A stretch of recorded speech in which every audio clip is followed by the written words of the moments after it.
Bonjour à tous, soyez les bienvenus à notre paroisse invisible. Traçons sur nous le signe de la croix, car c'est Dieu qui nous rassemble au nom du Père, du Fils et du Saint-Esprit. Amen. Prions pour nos frères et sœurs malades.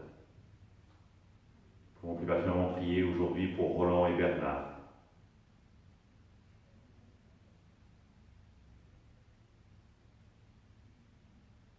Prions pour les soignants et tous ceux qui œuvrent pour le bien commun.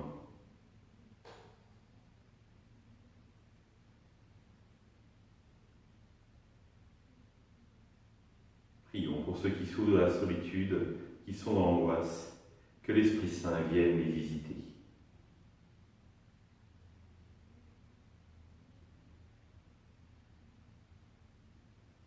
Pour manifester votre présence, je vais maintenant allumer cette bougie au cierge pascal.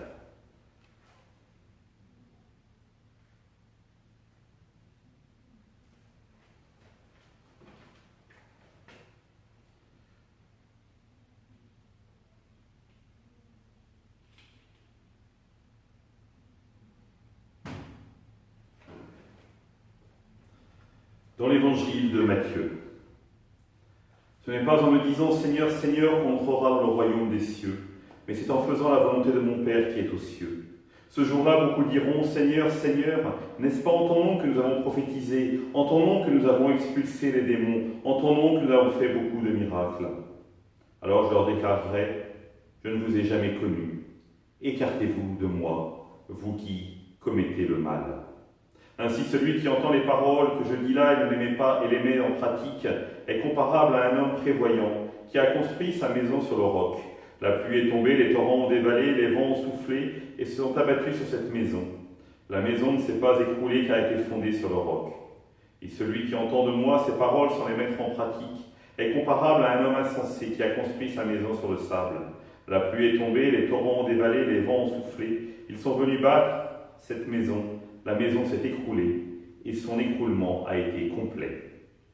Lorsque Jésus eut terminé ce discours, les foules restèrent frappées de son enseignement, car il les enseignait en homme qui a autorité et non pas comme leurs scribes.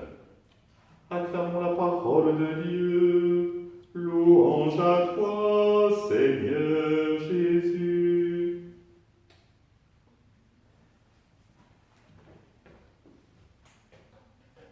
Cette parabole que Jésus emploie autour de la maison bâtie sur le roc ou sur le sable, c'est un des best-sellers de la préparation au mariage. Beaucoup de couples veulent le prendre pour leur mariage. Mais là, immédiatement, ils lèvent la main et disent « Est-ce qu'il serait envisageable de couper le texte et de l'arrêter à bâti sur le roc ?» Et surtout de ne pas envisager la maison bâtie sur le sable. Car pour un mariage, ça fait vraiment pas bien. Et évidemment, vous le comprenez bien, la réponse est non. La parole de Dieu ne se sépare pas. Il faut la prendre toujours dans son ensemble pour ce qu'elle est. Et même si des fois, elle ne nous fait pas forcément plaisir. Et donc je leur pose naturellement la question, et vous, quel est le roc sur lequel vous allez bâtir votre mariage ? Alors frères et sœurs, la réponse, c'est quel est le roc sur lequel vous avez bâti votre mariage? Et la réponse qu'ils me donnent systématiquement, c'est l'amour. Et c'est perdu. D'autres répondent, les plus catholiques répondent Dieu. Et c'est à nouveau perdu. Votre mariage, votre alliance est bâtie sur la parole que vous avez donnée. Le petit oui que vous avez dit le jour de votre mariage, c'est ça le fondement de votre amour. Et les gens qui sont là, les témoins, sont là pour attester que vous avez dit ce oui, justement. Une parole performative qui engage.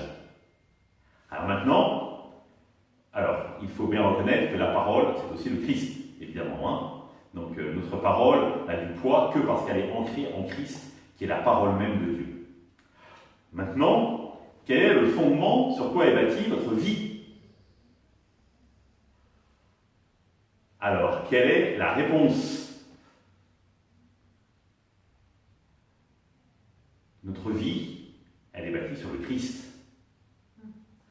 Depuis le jour de notre baptême, nous avons été plongés dans la mort et la résurrection avec le Christ, et c'est lui maintenant qui assure cette stabilité. Et évidemment, comme nous le dit Jésus, il y a des exigences à avoir sa maison bâtie sur le Christ. Ainsi, celui qui attend les paroles que je dis là et les met en pratique est comparable à un homme, etc., etc. C'est-à-dire mettre les paroles du Christ en pratique. Et vous le savez, résumé en 2 commandements, aimer Dieu de tout son cœur, de toute sa force, de son amour, toute sa force, et aimer son prochain comme soi-même. Alors, sommes-nous prêts véritablement à nous dire que notre maison est fondée sur le Christ? Nous avons construit toute cette assise sur le Christ qui est un roc. Et ce qui est extraordinaire justement, c'est que si véritablement nous l'avons bâti sur le Christ, la tempête dans nos vies pourra souffler. Ça n'empêchera pas la tempête de souffler. Ça n'empêchera pas les orages de venir s'abattre sur notre maison. En revanche, nous savons que nous tiendrons ferme parce que chaque événement sera vécu avec le Christ. Et cela transforme la vie. Et de fait, si notre vie n'est pas fondée sur le Christ, mais si le Christ est un invité occasionnel, lorsque la tempête souffle, c'est sur le sable que nous tenons, et sur le sable, nous nous écroulerons. C'est pour ça que pour nous chrétiens, il est fondamental de remettre le Christ au cœur de notre vie. Et quand je dis le remettre, c'est-à-dire qu'il s'incarne véritablement dans notre vie, que notre foi soit véritablement un engagement dans toute notre vie entière.